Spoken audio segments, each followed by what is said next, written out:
It's Domain Dave again and again and again and again with another podcast for a wine review we wrote up on the cheapwinefinder.com website. We write things up and put links to everything, and then we kind of plug the microphone in and kind of talk a little bit more about it.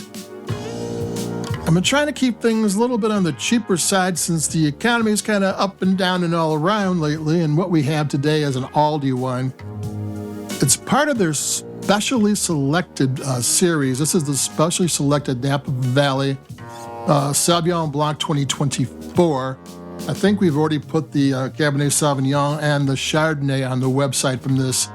And what the specially selected series is wines from some of the best growing regions in the world. They have Bordeaux and they have the Piedmont and, all that type of thing. And here they're doing Napa Valley. And that's a good thing. And so how is this wine? Let me take a sip. This is pretty good.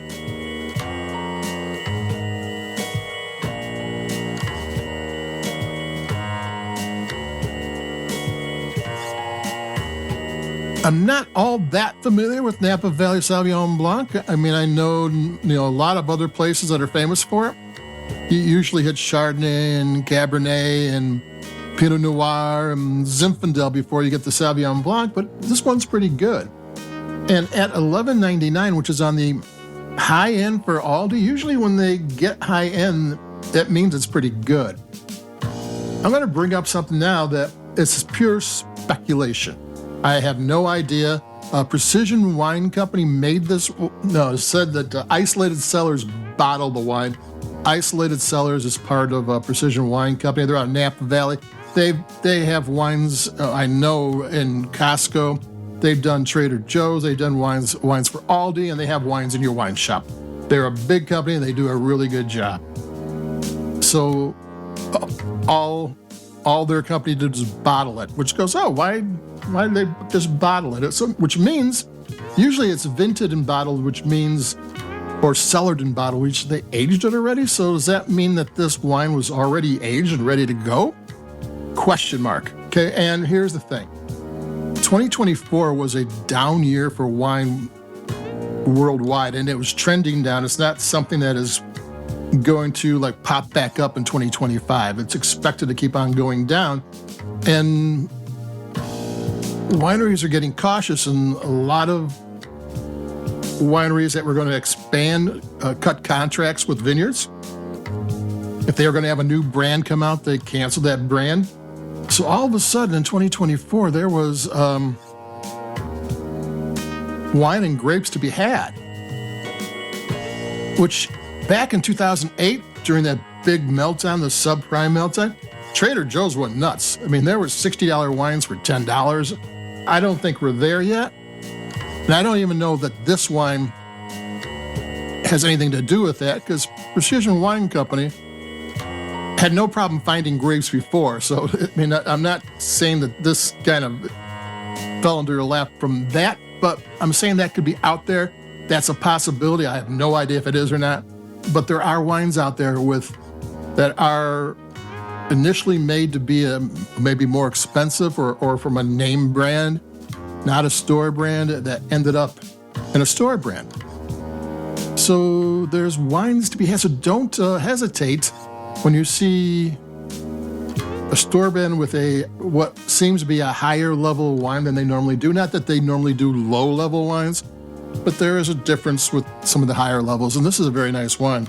Let's go back to tasting it again, since I just did all that speculation and conspiracy theory there.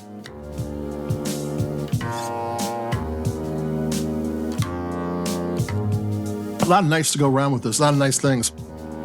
There is kind of a syrupy mouthfeel, which makes it feel sleek. And it's kind of a bold flavors, but it's very balanced flavors. And it's got the usual things. No, it's not grassy like you get in New Zealand, but it's got the flavors, the tropical fruit and the Midwestern peach, pear, apple, lemon, that type of thing, melon. It has all the good flavors, and those flavors are kind of all in the right place and all in the right proportion, and all tasting pretty good. And the acidity gives this wine good length. But it's just a good wine. I mean, it will pair well with salads and seafood, but you could probably get away with not too heavy chicken and pork meals too. And it's got enough acidity. It's 3.5 in the alcohol, so it's got a little bit of body. It's got a little bit of bold flavor, but it's not a bold wine per se. It's not like a red wine, which you can match up with a steak or something. This isn't steak ready. But it's a good wine that is a porch pounder, backyard, sitting with friends, Netflix wine. It does all those things, plus it can go upscale. And it's $11.99. It's from Napa Valley. It's from a good producer who makes good wine. So there you go. It's a specially selected Napa Valley Sauvignon Blanc 2024. It might have a higher pedigree than we know, but then again, it might just be good wine. So that's it for me, Domain Dave, cheapwinefighter.com. Like us, we like your podcast, if you will. It does help. Keep it cheap, and I'll be coming at you at least one more time before Easter. Adios. Keep it cheap. Stay warm or dry or whatever it is out there. It's a little bit weird, but I'll be talking to you. Adios. Bye-bye.